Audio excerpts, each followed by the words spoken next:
Brews and Banter. Hi, Frank. Hey, Roman, how are you? I'm doing great. We have Jess. Welcome, Jess, to Brews and Banter podcast. You want to just quickly give us an introduction and we'll go from there?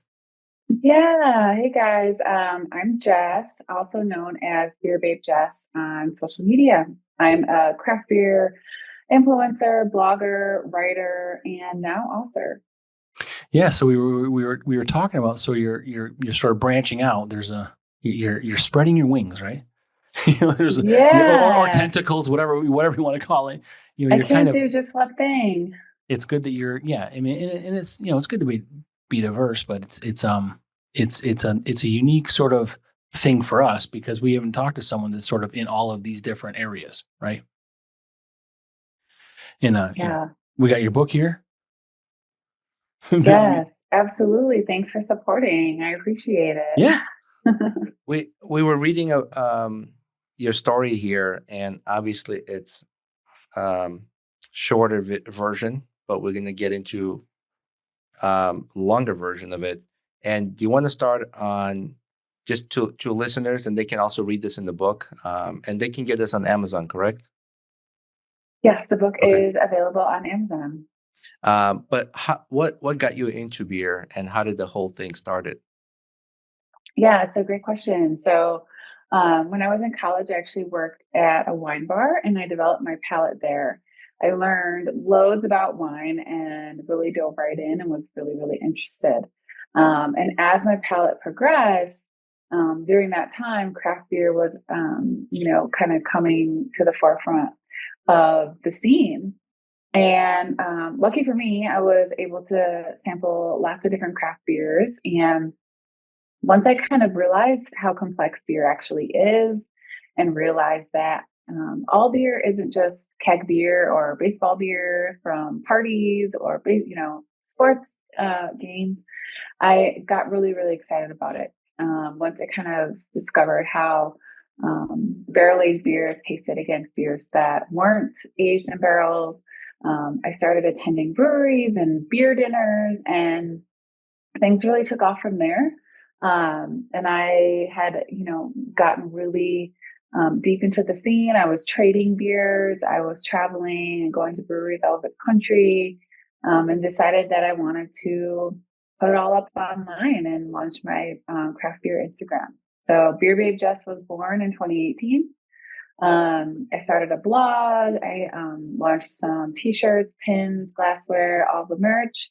And things just kind of picked up from there. It's opened a lot of doors and a lot of opportunities. So I'm definitely grateful to be a part of the community and now to be able to pull loads of folks in the industry together to put this book together.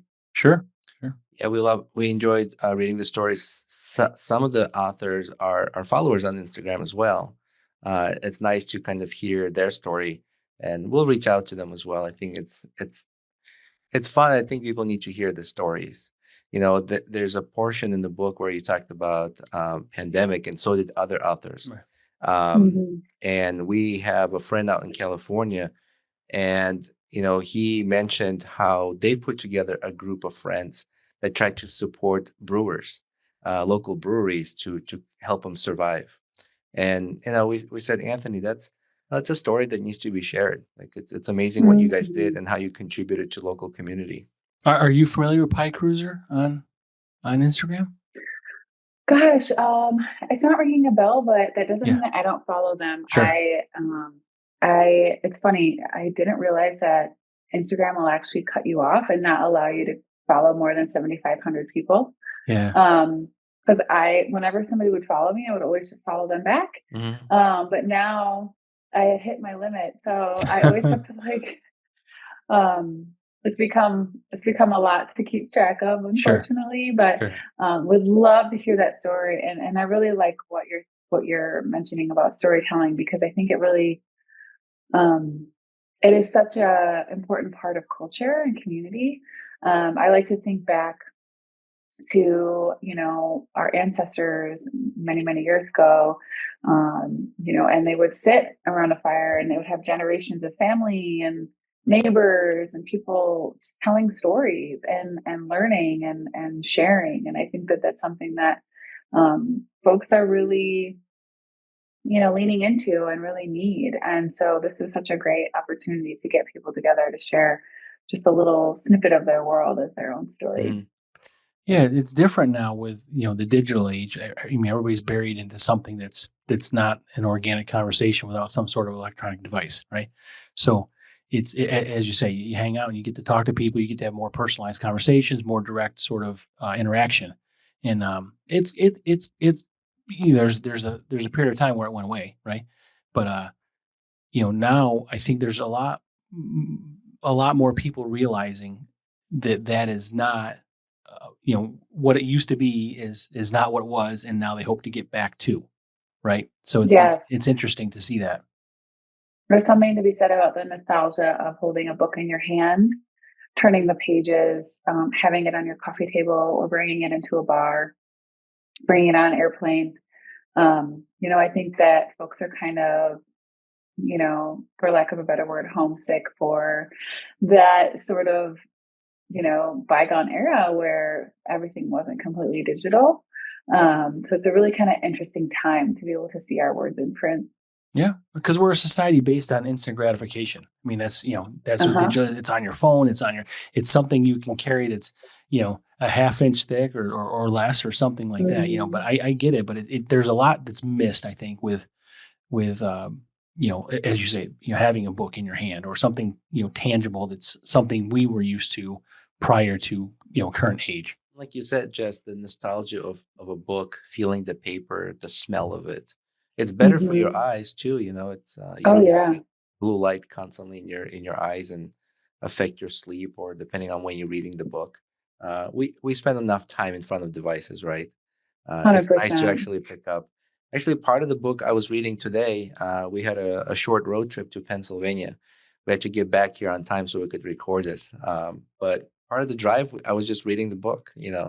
And thank you for the QR codes, by the way. Yeah, that's so That's nice. fucking You fantastic. like Yeah. that? Oh, it's great because it's again instant access, but not digitally, but you can still get it right. With your phone. But how cool is it to be able to connect with someone or something just from there instead of going and searching? And so, thank you for that. Right.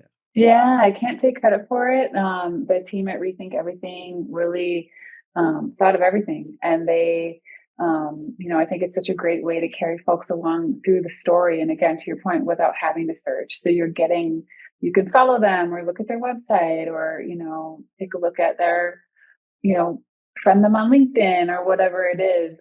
It's such a great way to sort of like round out people's contact info. Sure. And Rethink Everything, is that the publisher or is that your publication? So the Rethink Everything team is comprised of someone named Kyle Draper. He has he has conceptualized the full series of the Rethink Everything books. So this is the 13th book, I believe.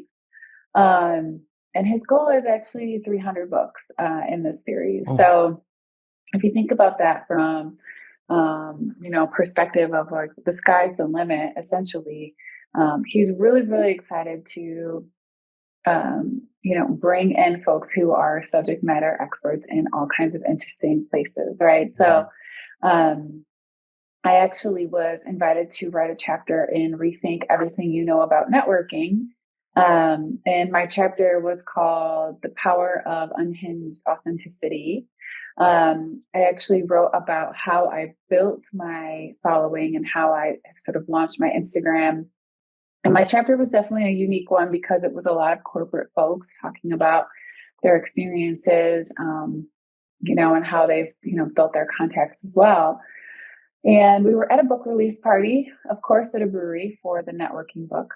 And Kyle Draper came up to me and told me that he was really interested in my chapter and that what did I think about writing Rethink Everything You Know About Beer. So I basically just looked at him and told him he can consider it written. I knew I wanted to take this project on. I knew that it was,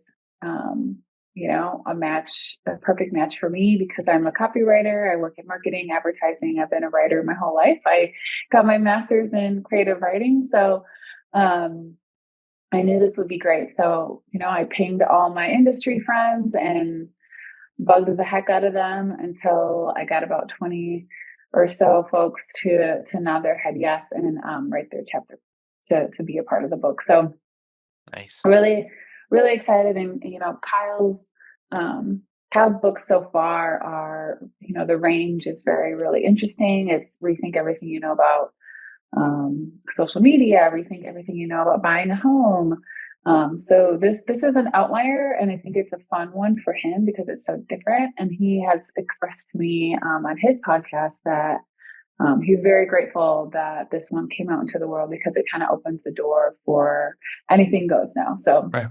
I rethink everything I know about Roman every day. yeah, And things I don't want to know about We spent Roman. too always much time together today. overanalyzing, critical Yeah. thinking. Yeah. Yeah, I tend to sometimes not criticize him, but like if he doesn't do certain things that I think would be better, I was like, maybe we could have done this differently. So basically, if it's not his way, that's that. It's just a It's constructive criticism. Yeah, I That's get it. it. Always So looking to improve. yeah, That's what yeah. makes you guys a good team. So Jess, you made a big decision to move from Chicago to San Diego, and I think when we first connected, you were still in Chicago, and it was probably months later when you started that transition to San Diego. How was that experience to kind of leave Yeah. everything behind and move into the new state, new city?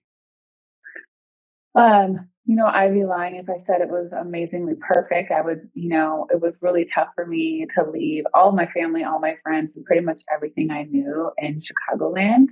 I'm very close with my little sister, and she's now a mom. So it was really tough to sort of pick up everything and go. But I would say it's probably the best decision I've made. I think it got me out of my comfort zone. I've met all kinds of new friends out here because of beer. Mm-hmm. I'm lucky enough to have met some really wonderful, wonderful Instagram friends who became real friends. I might have cried as I, crossed over through the Denver mountains. But being here now in San Diego, it's a special town, and it's a wonderful place to be. I'm blessed every day to be here, and Chicago can't get rid of me that easily. I come back about 3 times a year, so Nice. very lucky to have the best of both worlds, I'll say. Yeah, Chicago is beautiful. I was there a few years back.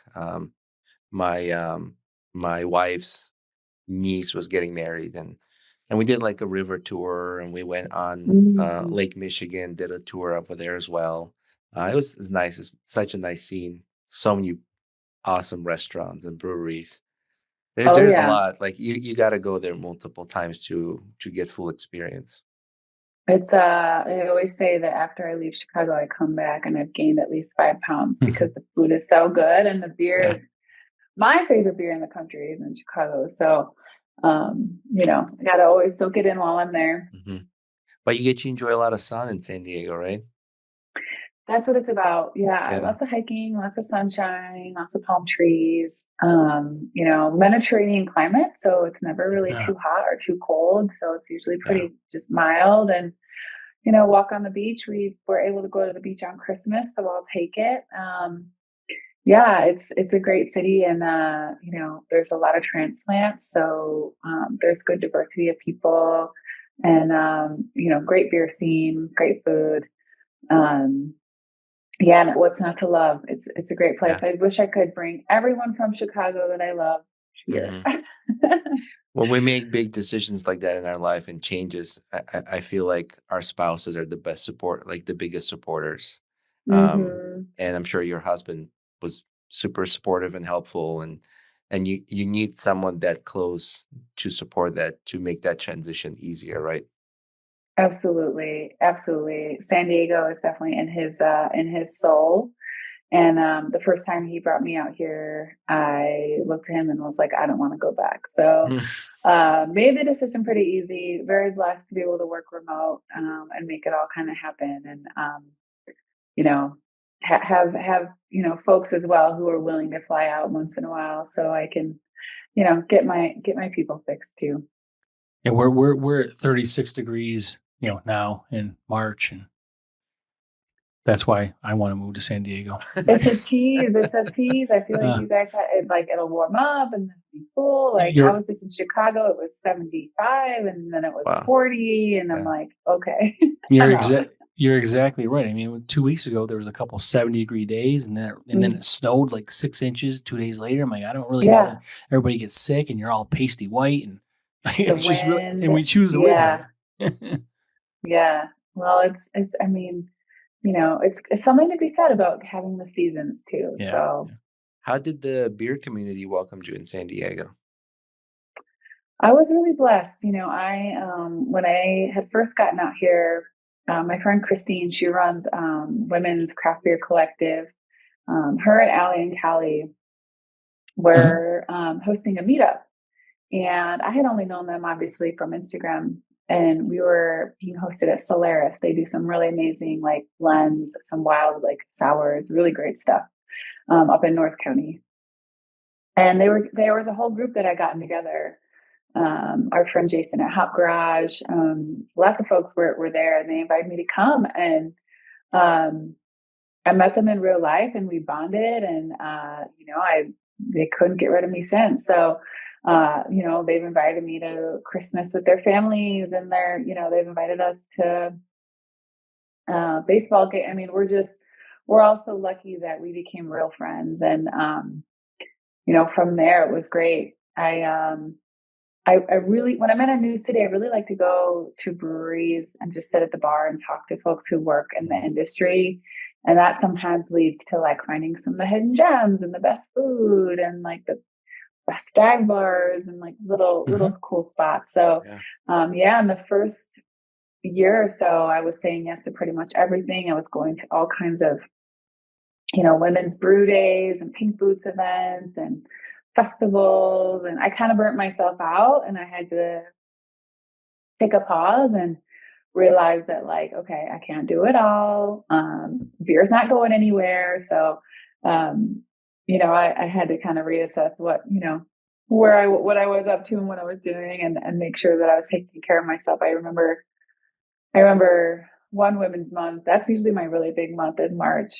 I'm always doing the most. And I remember one time I was getting on a podcast with some friends, and I had this horrible migraine, and I was like, okay, I gotta,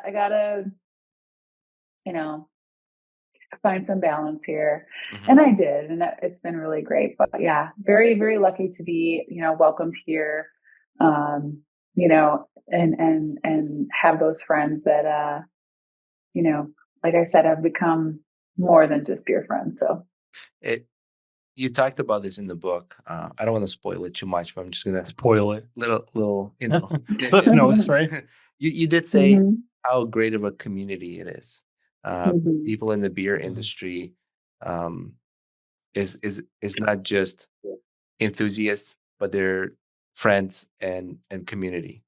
And when we started this 3 years ago, we found this out pretty quick. I think part of this why we decided to start inviting guests and hearing stories that I think are important to share. And with today's digital world, we can share this around the world.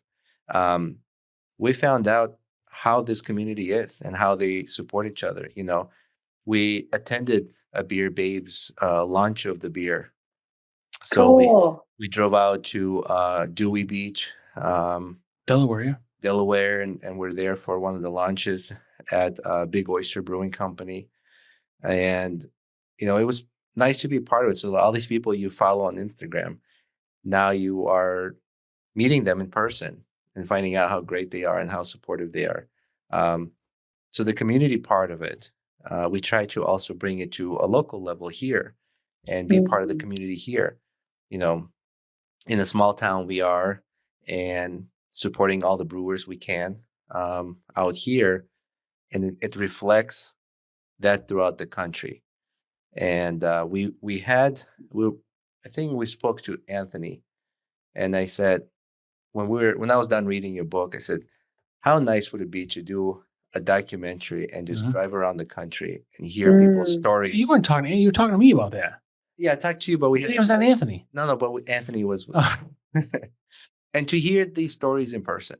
And these are amazing stories in the book, and there are so many out there. To Hmm. be able to reach the point, to have that opportunity to take that drive and um, collect these stories, to hear them and share them. I think it's great. So But the experience for everybody, like the people participating, and then the people, kind of putting the story together. It's not just limited to one or the other. Absolutely. Yeah.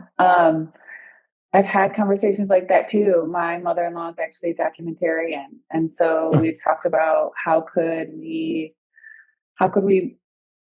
really dig into not only the community, but also just like the underground culture of craft beer. I mean, just like waiting in bottle release lines and bottle shares. Just like there's so much that I think sort of this like underground world that like only the real OG beer nerds really, kind of have experienced, yeah, Sure. So don't take anything off the table. I mean, I yeah, think I think um there's a lot to be uncovered. There's a lot to be shared, and storytelling, I think, like I said, is such a beautiful thing. And I think I think we need that as creatives and as humans. We need to share our stories. We need to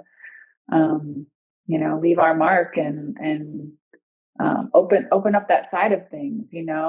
I think especially after a lot of folks experience being kind of lonely during COVID and missing their friends or family or neighbors or what have mhm, you, and their communities, their coworkers. It's like we kind of realize, like, hey, like this is really meaningful stuff. Like sharing flying all or driving all over the country and being able to share a Mhm. beer with someone you've only met once on the internet, right? mhm, yeah, It's kind of it's the ultimate connector, and that's kind of how I frame it up. Is beer is such a connector, and some of the best memories have come from being a part of that culture and community. yeah.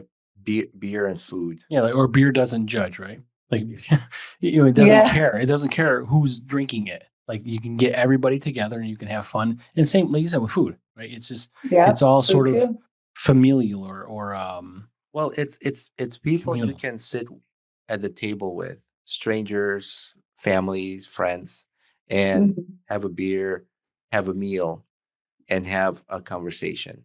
And you said this earlier. Our ancestors used to tell stories around fire. That's how this podcast actually started. We were sitting around fire with friends and family and talking, and one thing led to another. People were like, "You guys should start a podcast," and it was on the back burner for a little while, and we started. No, when back burner, it means like we were probably hammered when they said it and we just didn't remember it Yeah, a that's couple how it years always later. goes, right? And then when Frank reached out and said, "Let's do it," and it was just two of us, but then I felt like we were missing something. Like, we started this by sitting around fire telling stories. I love hearing people's stories. I love meeting new people, building networks, right? Um, to some people who are uncomfortable appearing in front of others or being in person or getting out of their Mhm. comfort zone, stepping into that new circle, new community who can understand you and talk to you and make you feel welcoming. And it it sets you on the right path. Like, it kind of Mm. frees that burden, right? Um, and that's why I said, let's hear more stories. There are millions out there. I love that.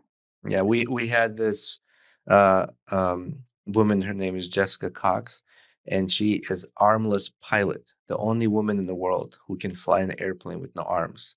Oh And my gosh, how amazing. amazing is that? Mhm. And to have that privilege to sit with her and talk for an hour, and she's like, "Yeah, I can open a bottle with my feet," and she does it. She does it, right? She pours a beer, right? Or Change. it wasn't beer, it was water, right? No, so yeah, some Yeah. beverage, Yeah. but she poured it in a beer mug, a glass heavy beer mug, and lifted up and cheers with us.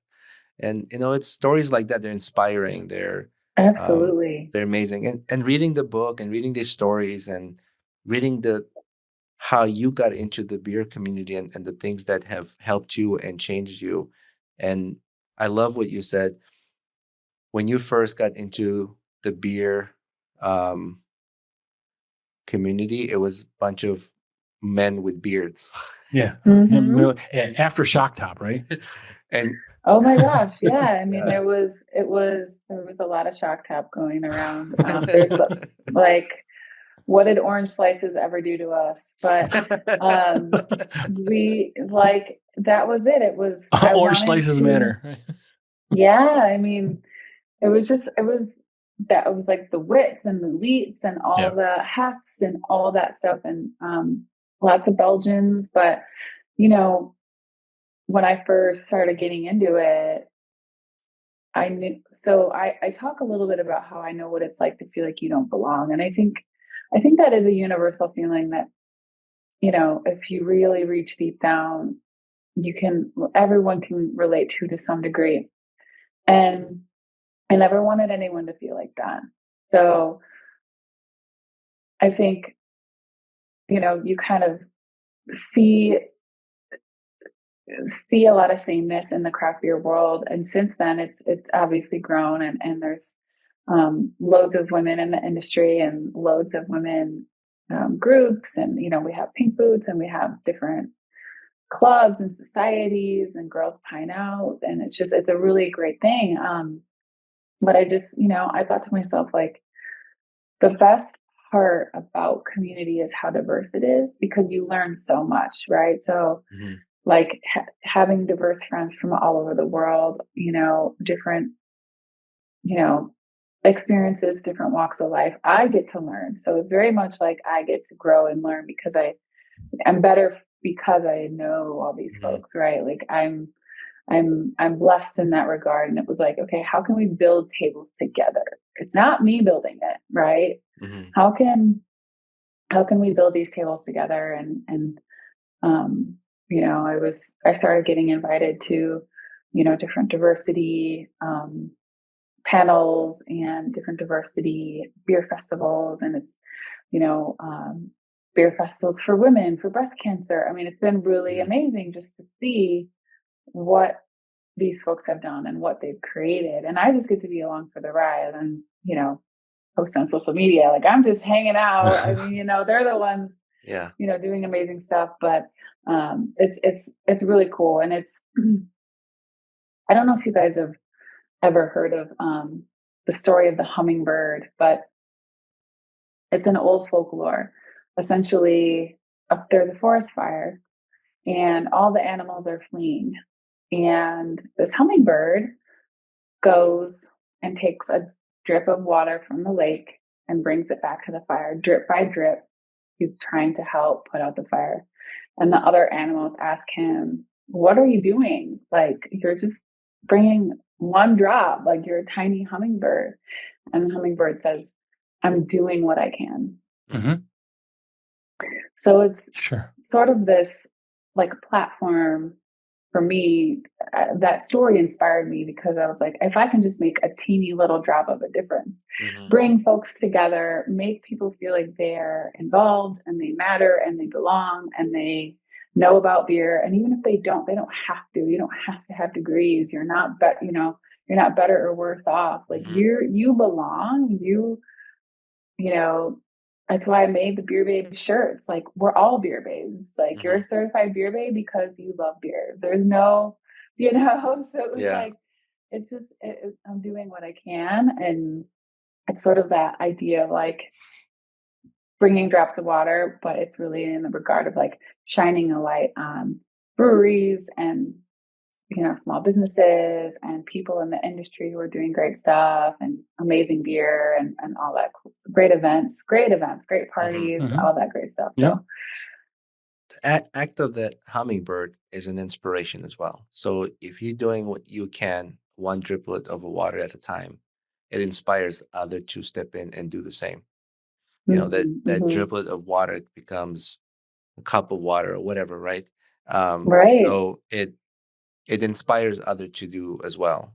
And I think what you got maybe out of your comfort zone and had to do something, and you know, you be that hummingbird, maybe inspired others as well. And maybe you don't know I that, appreciate that. but I think it makes a difference. We've had feedback from some of the listeners that messaged us and said, I love how diverse and different your podcast is. I don't know who the guest is going to be and what you guys are going to talk about.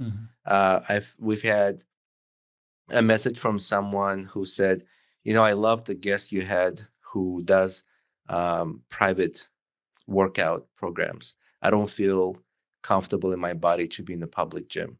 But thank you so much. We got in contact with this person, and that's who we're working out with now. So it's these little things, right? Like these droplets of Yeah. water. Yes.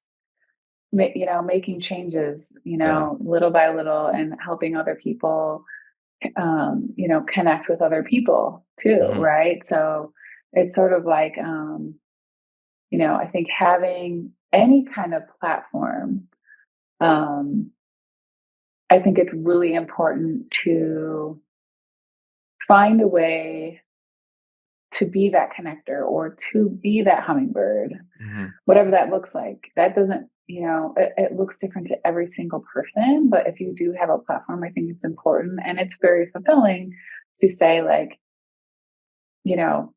here's how I want to add value. Mhm. Right. And it doesn't have to be like everyone else either. I think sometimes people put a lot of pressure on influencers or people on social media that they have to do certain things and, post certain things. And it's like, Mhm. honestly, if you're just a good human and you're spreading light on the daily and you're, upholding your moral code and you're being a good human and I think it's like, that's, that's enough and that's great. But I think it's also like, okay, how can I, help others in like these Mhm. little minuscule ways, which like for you guys is like being that connector and being sort of the conduit for people to explore Yeah. all kinds of stories from all kinds of people all over the world, that may influence their lifestyle or their health or, anything. It's a great, Yeah. it's a And great thing. someone might be thinking to themselves, gosh, am I the only one who feels this way? Or am I the only one who's stuck in Mm, these ways? But then they'll have an opportunity to hear someone else's story on Mhm. platforms like these and other many podcasts out there, and be like, I'm not the only one. Let me reach out to Yeah, them. just to know there's some support there, right? And huge absolutely. credit to all of people who are willing to be authentic and to go on podcasts and these shows and really tell the truth and reality. Um, you know, it's hard for some to come out of that shell. We had Mm, a woman who, um, it's on, gosh, she is a murder suicide. Her husband took his life and took her daughter, and for her to mhm, have the power to come on a podcast and to talk about that, because there's Mhm. probably others who dealt with something like this, and she's reaching out and saying, contact me, I'm here for you. Mhm. uh wow. that's huge, like, I have goosebumps. Yeah, it's tough to Yeah, yeah, it's Yeah, tough it's to brave. so to do that, and when you just shared that hummingbird story, it's so relatable, right? Mhm. It's those driplets of water that's spreading. um I love that analogy.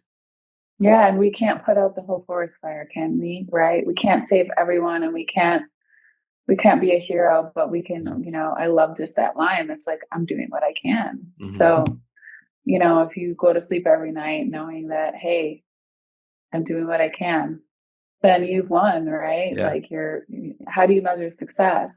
Hmm. Um, and for me, it's, I really do believe in the power of inner peace.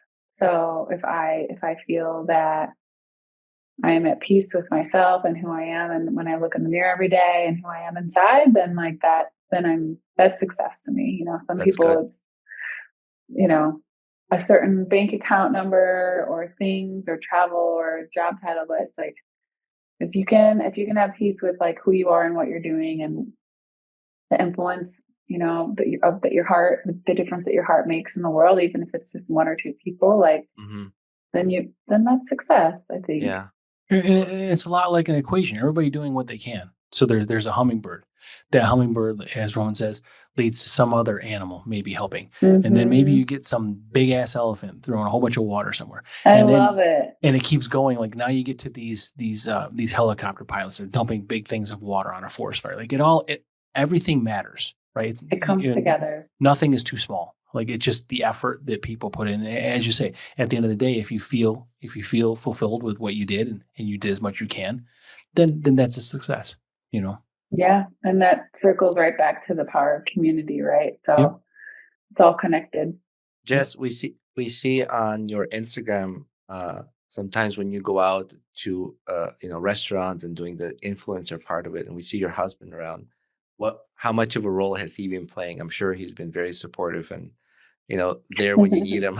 Is it by choice or by default, right? he is the most beautiful support that I could ever imagine. He is the most wonderful being I've ever met. I'm so blessed that he's my best friend and partner. He actually, in the very beginning,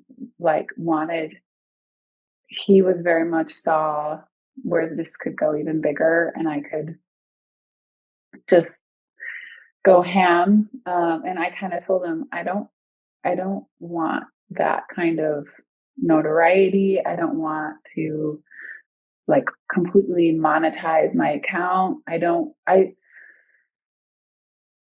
didn't want to play big in a space where like there was potential. I mean, I don't know, like he saw like where this could go and but he understood. He's like, he understands like I'm doing it.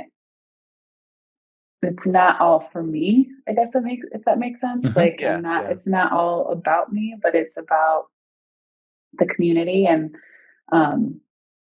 he is like, he's not on social. So people will get a glimpse here and there, but he did write a chapter because he is industry. So it is in the book. Yeah. Chapter 13. So he's a great every time we have an event, we come on our way home, he says, everybody loves the babe.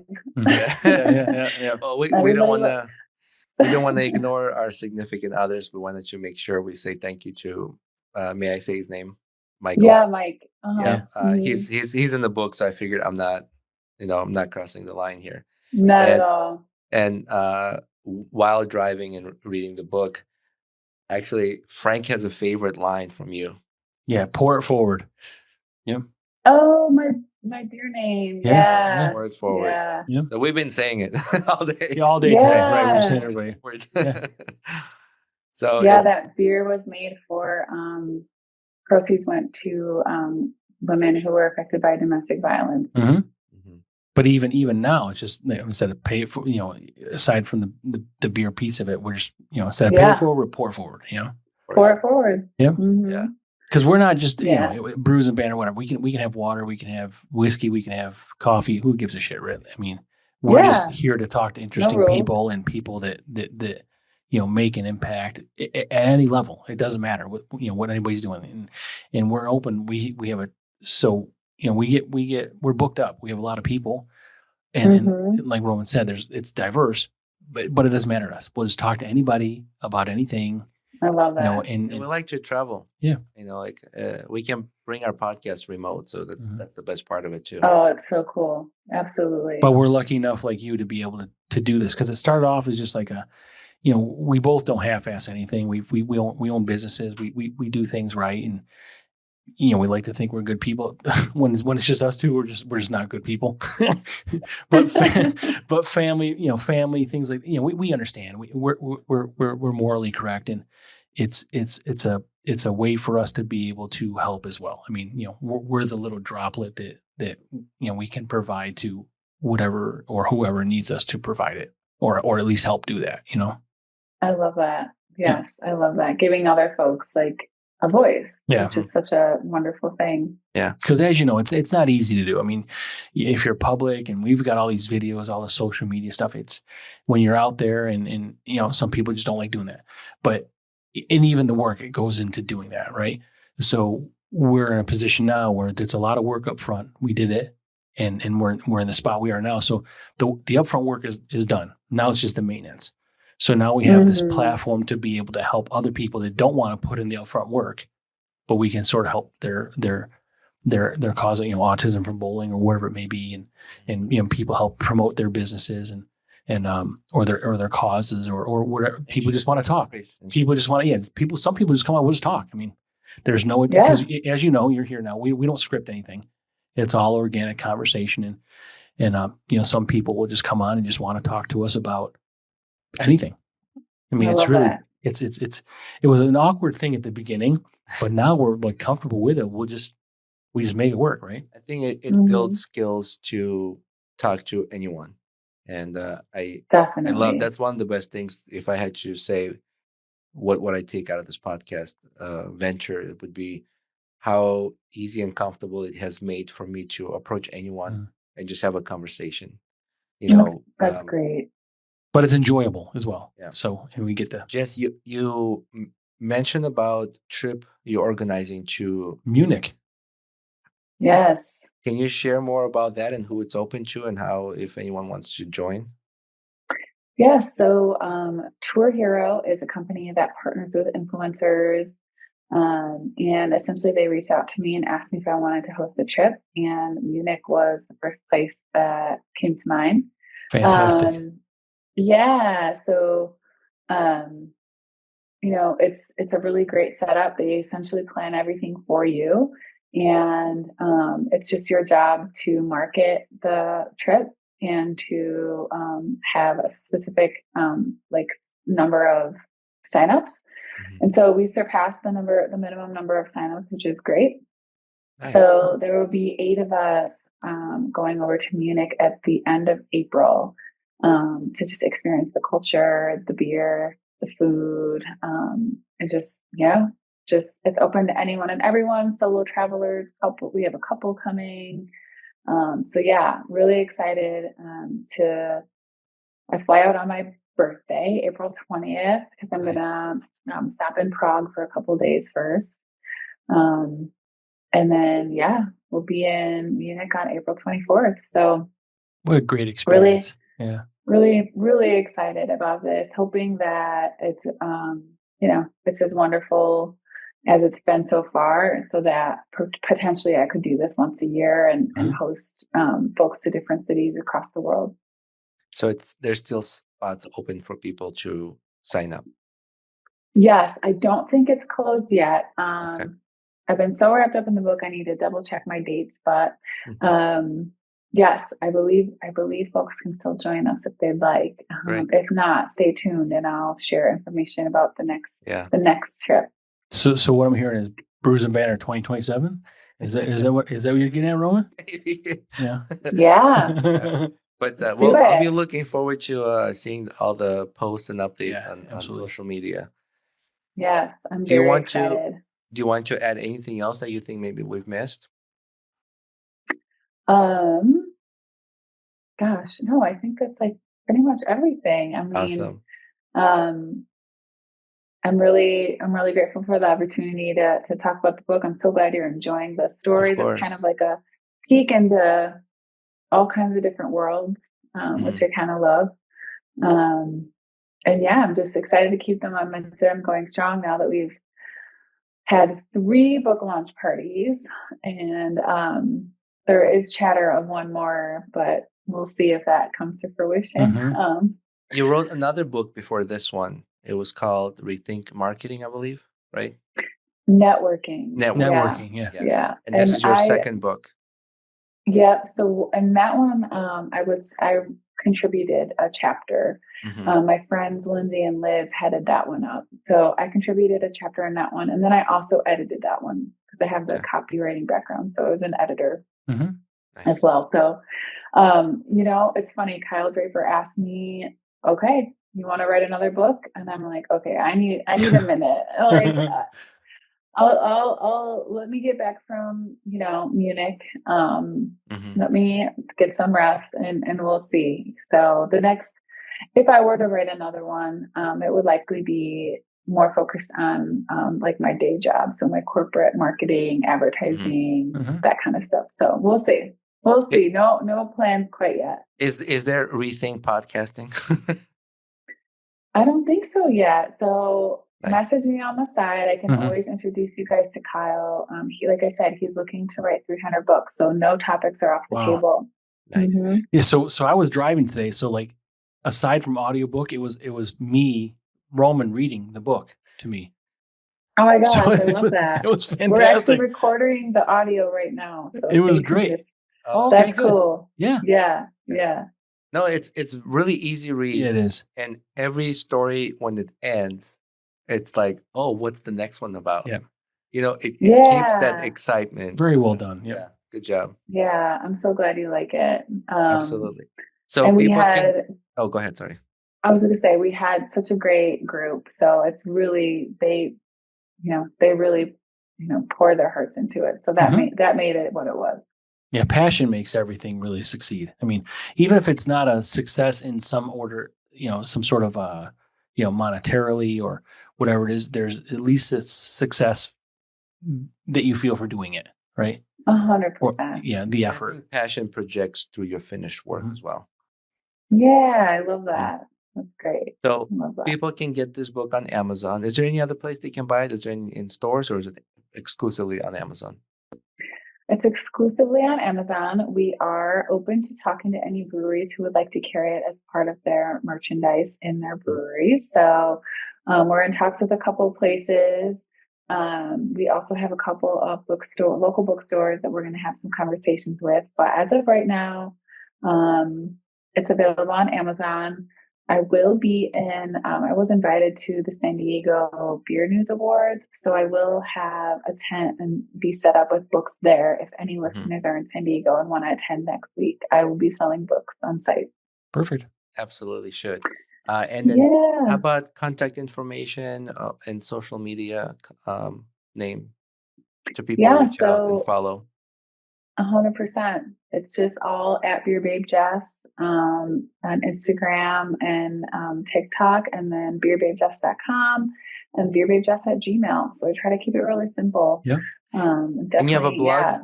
You still going up with the blog? Yep. beerbabejess.com/blog.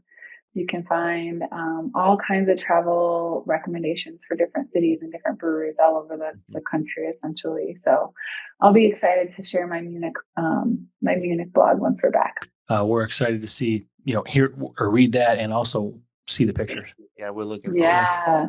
Awesome. Thank you, guys. Yeah, just stay tuned for just a second. I just want to say thank you to our sponsors, East Brewing Company, for sponsoring this podcast. They are a local brewer. Actually, we're drinking their beer, so thank you, guys. I want to say thank you to Apex Property Management and FM Realty Group for all your real estate needs. And, of course, Hopped Up Network. Good job. You didn't forget them. I didn't forget this time. And, of course, Jess, thank you so much for taking time. I love that we've connected so long ago and we actually get a chance, an opportunity to talk to you face to face, maybe sometime in person. I love that. Yes. If you're 2027 trip, right? Yeah. Yes. Or if you just need to come west, right. Can show you around the breweries out here. It'd be a great time. Thank you. Perfect. Thank you. Thank you, everybody. Bye. Bye.